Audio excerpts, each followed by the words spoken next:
Yeah, I'm at this place today known as Yeavering Bell. It's just right on the Scottish-English borderline. A very, very important place in its day. King Athelfrith and Edwin, kings of Northumbria, almost like the centre of Britain at one point. It just faded into obscurity. It's only recently been discovered. But we are incredibly close to Scotland. But the reason I'm here today is not to see that archaeological site. It's an even earlier archaeological site. And it's probably the reason that that one was built there. Because on the top of that hill there, known as Yeavering Bell, is apparently the most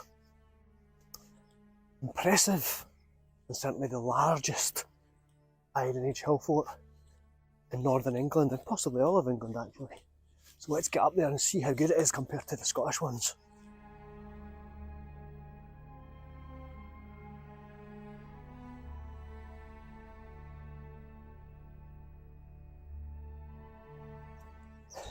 Yeah, you are in England here, even though we're incredibly close to the Scottish border, even though, you know, the geography is a bit strange here because we're north, well north of Hadrian's Wall, but it is still England.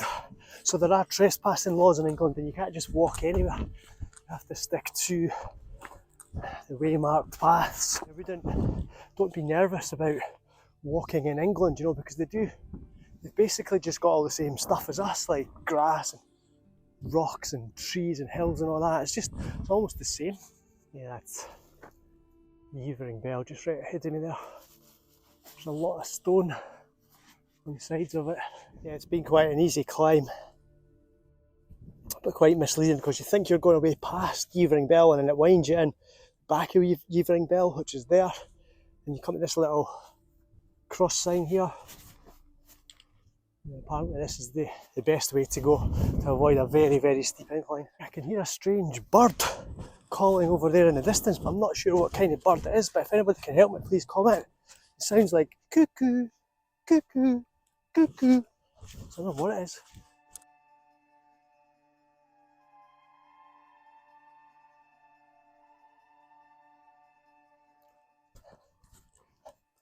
Yeah, I'm almost at the summit now of Yeavering Bell and I'm beginning to see these fantastic stone walls encircling the summit plateau. Fantastic remains here of the hill fort defences. Yeah, that is quite spectacular. Again, great view here over the Cheviot. The main Cheviot hill itself is shrouded in mist and cloud because it's so high, and Hedgehope Hill there as well is shrouded in cloud. But the view elsewhere is pretty decent. I mean, yeah, this hill is in England, but the tribe who lived here were the Vadini, the exact same tribe that lived on the Eildon Hills and Draprain Law in East Lothian and Edinburgh Castle Rock, right in Edinburgh. So really this Scottish tribe is right down this eastern side of the country. They weren't Anglo-Saxon, they were native Britons. They spoke a version of the Welsh language and were kind of forced out of their homes by the Anglo-Saxon invasion, south and west. That was why the only places that really survived in more modern times was the current day Wales and Cornwall.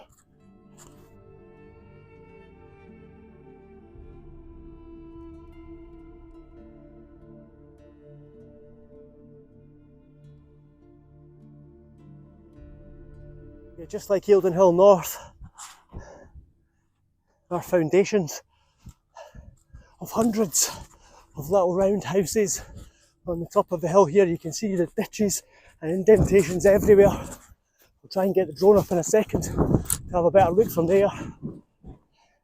And the view from the top, even on a kind of misty day like today, is nothing short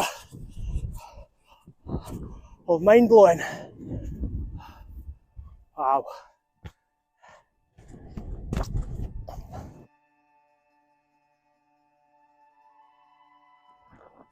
Yeah, that's the site of Yeavering down there. The fort was really quite spectacular. almost as good as the Scottish ones.